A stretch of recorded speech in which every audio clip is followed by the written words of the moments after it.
All right, Larry Krueger here from the Pig in a Pickle Krug Show with a little 49er video. I did the All 22 end of the year time is no issue deep dive on the 49er season. I went through and looked at about 12 of their games that I wanted to look at. Then I went and compared it to the All 22, took a look at a lot of my notes throughout the year, and just kind of did my end of the year deep dive on the Niners, and we're going to talk about it right here. Of course, this video is brought to you by Pig and a Pickle, the best barbecue in all of Northern California. Check them out. They're in Emeryville. They're in Corte Madera. They're open 7 days a week from 11 a.m. till 8 p.m. or until they run out, and they do run out. So get there early, get some brisket chili. Go say hi to Damon and Mary. Tell them that Krug sent you. And this video is sponsored by Better, the official daily fantasy sponsor of the Krug Show. Use Better to make daily fantasy lineups and win real money. We did it all year. We made real money all year. I think we won 6 times or 5 times all year. Download the app below. Make sure you use the promo code NINERS, NINERS, to get that first deposit matched up to $200. Everyone who signs up is automatically entered into a drawing to win a free signed Ricky Pearsall red 49er number 14 Ricky Pearsall jersey. That's right. Autographed by Ricky himself. So we'll give that away on Super Bowl Sunday in our Super Bowl 59 post-game show after the tilt in New Orleans between the AFC champions and the NFC champions. All right, let's talk a little bit about the Niners and what this deep dive produced. So I like to do this. I don't like to rush it. I usually like to wait a couple days until the season's done, so I just have the emotion out, clear my head. And then I go through all the box scores, all my notes, and kind of just make a theme of each game. And then I I start watching the condensed versions so I can do it fast. As I said, I picked about 12 games that I looked at the condensed versions of. And then of those 12 games, I kind of cross-compared those 12 games with the All 22, just because I had certain questions about coverage and certain plays and this and that. And I wanted to just kind of take a look at what the coverage looked like down the field before I, basically came to all my conclusions. But after all of it, and we're talking about probably a 15 to 20 hour project, yeah, it wasn't more encouraging the second time around than it was the first time. In fact, in some ways, it was more frustrating watching the 49ers on the rewatch than watching the 49ers the first time around. And I just think that the 49ers, if there's one theme that stood out, it's that they used to be an incredibly deep team. And when they went to Super Bowl 54 against Kansas City, the Niners and the Chiefs that year were the 2 fastest teams, according to GPS tracking, of any team in pro football. And I think the one thing that really stood out when I did this deep dive and watched all these games and went through it again, is just the Niners lack speed in several areas. And speed, I would say, was the theme of the 49er review. The Niners don't have enough speed at wide receiver. The 49ers don't have enough speed at corner. The 49ers don't have enough speed at linebacker. The 49ers don't have enough speed on their defensive line. The 49ers don't have enough speed at tight end. The 49ers don't have enough speed at wide receiver. I mean, the 49ers really lack team speed across the board. Across the board, they lack team speed.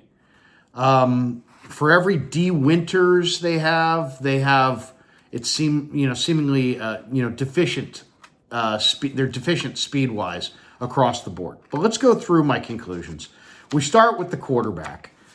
A lot of the criticism comes down on Brock Purdy, and I understand because he's got the ball in his hands and he's got the game in his hands. He's got the season in his hands. And Brock, I thought, was playing at an incredibly high level as soon as he hit the ground, right? In 2022, off the bench in week 13 against the Dolphins. Ran the table, was perfect. Then came out the next year and had a really good 2023. and led the 49ers to the Super Bowl and played great in the second half against Green Bay, played great in the second half against Detroit, played good enough to win in the Super Bowl, walked off the field with the lead in the fourth, walked off the field with the lead in the overtime. Brock had it going. He was at a really good level coming into this year. And then this year, I thought there was a period where he looked like the best he's ever looked early in the year, where his risk reward dial was still perfectly set like it had been in 22 and 23. And except the only difference was he was showing a little bit more command of the field, and he was showing a little bit more of a propensity to extend plays with his legs and run more. And early in the year, it really looked like, man, he's made several strides going forward. But when you looked at, as the year progressed, and it really did kind of go this way, Debo never really looked like Debo, except for maybe a game here or there. Ayuk never was the same Ayuk from 2023 and then was out for the season. CMC didn't play the season at the beginning and only played 3 games at the end before he went out. So those are Brock's number 1, 2, and 3 weapons. He didn't have them for the most part this year. You heard the stat. That trio combined for 40 touchdowns last year. That trio had two this year. So that right there really put a lot more pressure on Brock just in and of itself. Once his weapons disappeared, his competitive fire made him run more to try to extend more plays, because the receivers, when I watched the All-22 in the first half of the year, there wasn't a lot of separation. And I understand why Brock was leaving the pocket and running, because guys weren't open. And if he had thrown the passes to these receivers, he would have thrown 5 or 6 more interceptions, because every single time it would have been a 50-50 ball. So the weapons evaporated, fell apart, got hurt, got old, whatever. He decided to run more. He ran more effectively early on, and he held the ball for a longer period of time because he was running more. And then we got to week 7. And that was the game with Spags and the Chiefs. And I really felt like Spags did an amazing job in that game at speeding up Brock Purdy. And he kind of sped him up into some mistakes. And we started to see that Brock Purdy a lot in the second half of the year, with his line kind of failing in front of him, with, his premier weapons all out. He became this, it's all on me. And, he's trying to make plays, but his dial of risk reward was out of place. And he made a number of over-aggressive decisions, turned the ball over, cost his team, didn't take the check down enough, got hyper-aggressive on a couple of big situations. And he just has to dial it back. You got to build up the arsenal around him. You got to build up his line, give him more time. You got to get him a few more dynamic weapons. He's got to get those dials back to, let's just compete and get the ball out of our hands to our playmakers and not hold it as much. And not, and I also like to see them, see Brock a little bit more in under center, a little bit more play action, a little less from the shotgun, a little less of a downfield passer. I felt like the timing that the play action, play fakes create is something that really helps Brock Purdy. So I think overall, as you say, Brock, things bogged down around him. He tried to do too much. His risk-reward meter dial got off. He took too many chances. He didn't show enough patience overall. He didn't take enough of his checkdowns. When I looked at the All-22, I would say, except for a couple of times, almost every time he threw a second-half interception, there was an available check down that he could have gone to and didn't, because he's hyper-aggressive. And that's kind of who he is. Shanahan, when I said that to Shanahan, I said, how do you break him of his hyper-aggressiveness? He said, I don't think he's hyper-aggressive, but I think that's just Shanahan kind of covering his players, against media criticism. I don't know how anybody could watch Brock Purdy and not think that he's a super aggressive, bordering on over aggressive quarterback. So that was number one, and that's what stood out. Brock is plenty good. He's got enough arm strength. Some of the deep balls hung late in the year. Some of the inclement weather bothered him late in the year. He's going to have to continue to work on throwing a good ball. He might have to play with a glove in wet and snowy weather. But to me, if he can just show a little bit more patience, they can build up the line around him, get him a few more dynamic weapons, get him to get the ball out of his hands a little bit quicker. I think him and Pearsall are going to be a great combination going forward. I think Brock's going to be just fine. I think he's going to be just fine. So that was number one. To me, on offense, the biggest issue, bar none, was the Niners' offensive line and their inability to run the ball. Between the tackles, between the guards especially, I mean, they really could not run inside. Could not run in short yardage. Could not run in the red zone. Kyle Shanahan quit trying to run in the low red zone. You can't. You're done at that point. When you get to second and goal from the 4, and the run is not available to you, you're cooked. That was the Niners this year. Brendel was awful. Banks was terrible this year. Banks in that Rams game in the Packers game got abused in the second half by Carl Brooks. I mean, that's their backup defensive tackle, and he took Banks to the cleaners. And to me, Banks had regressed significantly. Trent Williams regressed significantly. Dom Pooney regressed in December as the season went on. Colton McKivitz actually, I thought, had his best year. When I watched him again, I thought Colton really played pretty well. I still would like to upgrade that right tackle spot. I think if you're a championship caliber club, a guy like Colton's a center, or he's your sixth offensive lineman who can play every spot. I don't think he's a starting right tackle on a championship club. But he wasn't the problem this year. And if people want to say, oh, it was all because of Colton, you're wrong. It wasn't because of Colton. Brendel, to me, needs to be upgraded. He's not good against big-bodied guys, and he's an undersized guy. But then this year, he wasn't good against pass rushers. I felt like there was times where he couldn't stay in front of his man because his man outquicked him.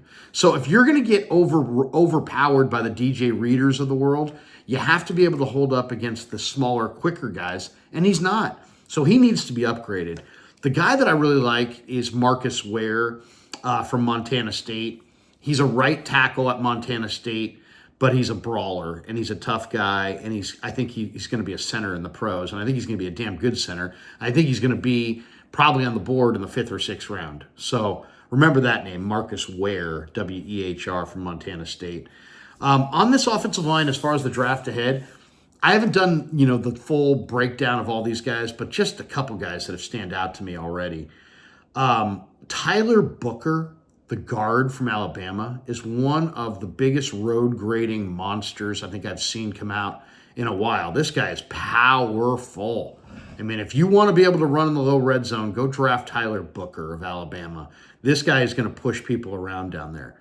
Another guy who's really impressive when you watch the film is the Missouri guard/tackle. I'm not sure. I think he's probably a right tackle in the pros, Armand Membo. Just the power, the strength, the arm length, the balance, the way he sets up in his pass protection, very balanced. He doesn't lunge. He strikes his opponent. I mean, his when he just two-hand shivers, I mean, you see the defensive lineman just, react. So I really like Membo. And then tackle-wise, I don't know if I like any of the first-round tackles that much. I know people like Kelvin Banks, and there's a few guys people like. I like Anthony Belton from NC State. He's 6'6", 330, great feet. I like Miles Hinton, who started at Stanford and transferred to Michigan. Hinton played left tackle this year for Michigan, and I think he's got a lot of potential. And I really love J.C. Davis, who's a Bay Area kid who went to McClymonds High School. And he played right tackle for the Illini. The Illini ran the ball well. And I watched a couple of their games late in the year, and J.C. Davis was just caving in the entire side of that line. He's big, he's athletic, he's tough. He's probably a day 3 tackle. I really like those. Anthony Belton, Miles Hinton, J.C. Davis. Okay, so that was the O-line. That was take number 2. Take number 3 is the Niners. They need, even though they've got CMC, but he's got the tendonitis and the Achilles, even though he says he's okay now. And then they have, J.P. Mason's restricted free agent. You have Elijah Mitchell, who's an unrestricted free agent, probably going to leave. You have Isaac Guerendo, who's very fast and big, even though he's not really, has no real running back instincts. To me, he looks like a fullback. But this is one of the greatest running back drafts in recent memory. And there are so many good running backs in this draft. And there's just amazing options available in every round. Right from the start. You could go Ashton Gianti if you wanted to at the 11th pick overall. You could go Travion Henderson or Quinshon Judkins from Ohio State in round 2 at running back. I mean, there's running backs in every single round. There's some amazing running backs. Now, my favorite is the Rutgers kid, Kyle Monangai. He just has the most amazing contact balance I've seen in a running back. You can't knock this guy off his feet.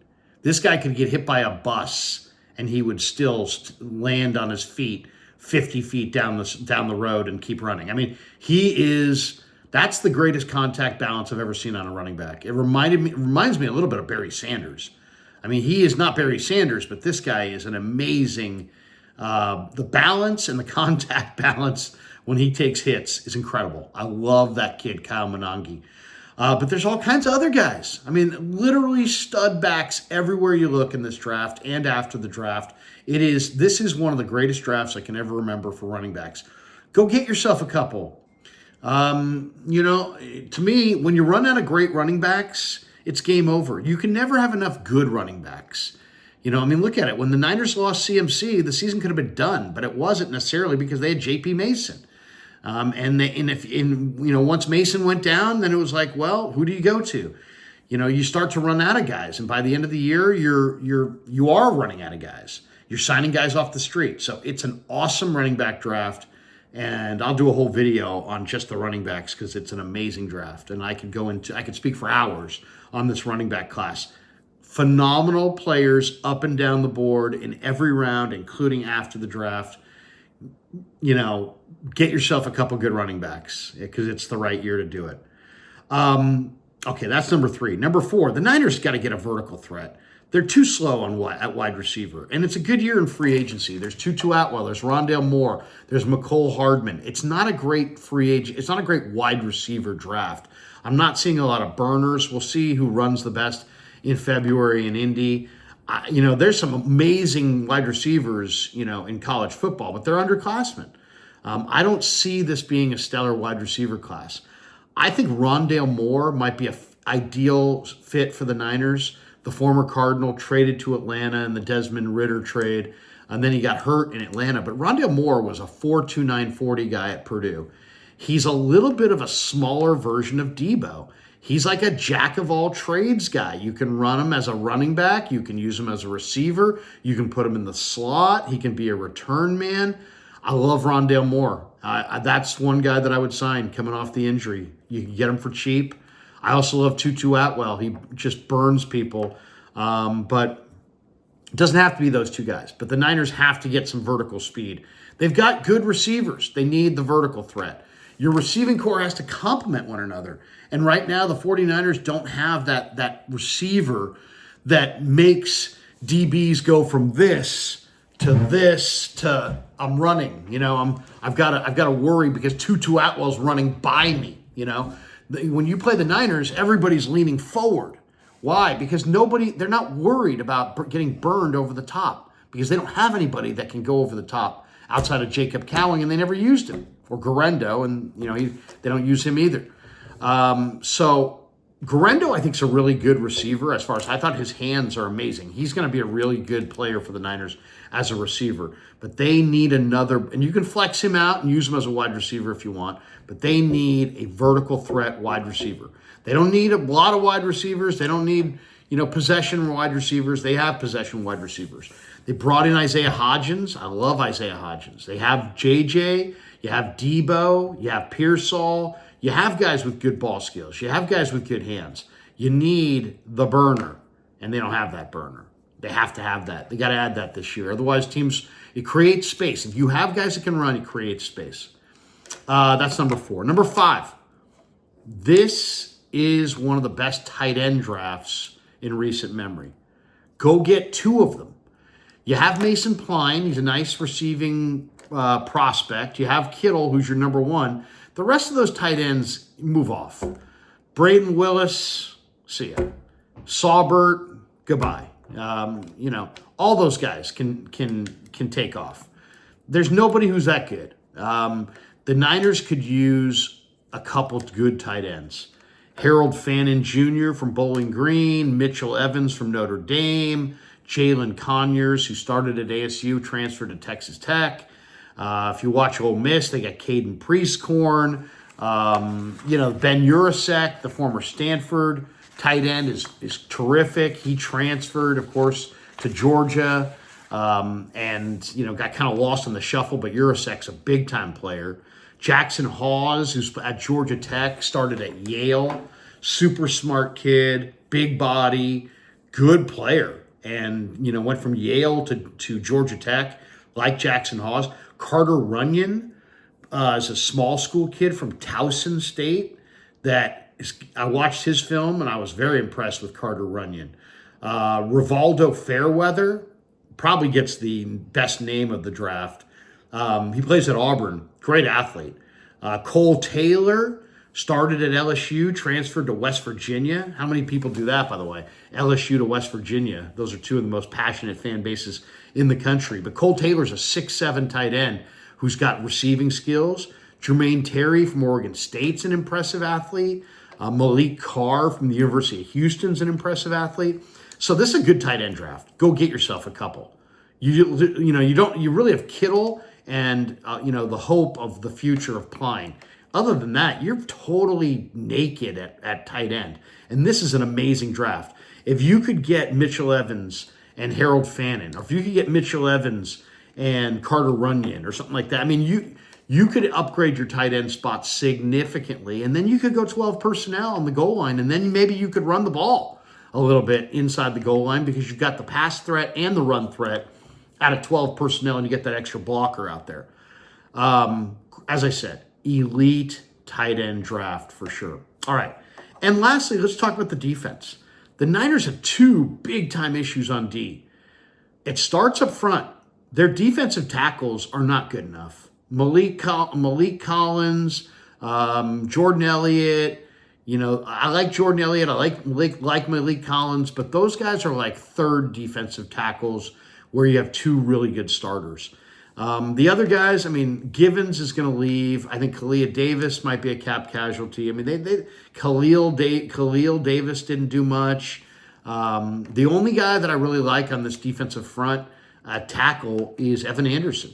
I like Evan Anderson. He's not much of a pass rusher, but he's strong as hell against the run. The Niner defensive tackles have to be the priority. If you're going to run the wide 9, you're going to set the edges outside, you're going to force everything inside, and you have to have your defensive tackles being able to go man on a man and be able to jump off and make a play. And they can't. They can't. The Niners were bad against the run, and they looked really bad at times because their defensive tackles did very little. Evan Anderson is strong. He's solid. Jordan Elliott could be played in a rotation. Other than that, the Niners need to go defensive tackle at least twice in this draft and probably with their 1st or 2nd pick. You got to get a Kenneth Grant, a Walter Nolan. You got to get one of those premier defensive tackles. To me, defensive tackle is their biggest number 1 issue as far as position-wise on defense. But a close second is speed across the board. They're too damn slow. Their edge rushers are too slow. Their linebackers are too slow. Their free safety is too slow. Their corners are too slow. They need more speed. They need to add a fast corner with size. They need to add a free safety who can actually cover the field in zone or man. They need to add a couple of really fast, undersized linebackers who can run. But those linebackers have to be protected up front by the big body defensive tackles that you're going to have to get early in this draft. And you're going to have to find some speed off the edge because right now you don't have a lot. I kind of liked what Floyd gave them this year, and Bosa's Bosa, but they got to have more than those two guys and Sam Aquinu.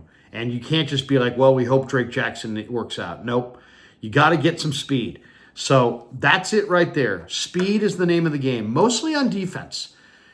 You need better speed at corner, free safety, linebacker, edge rushers. You need big-time defensive tackles. And then you got to get yourself position players. Great year for tight ends. Great year for running backs. Go get yourself 2 of each. Find some receivers in free agency.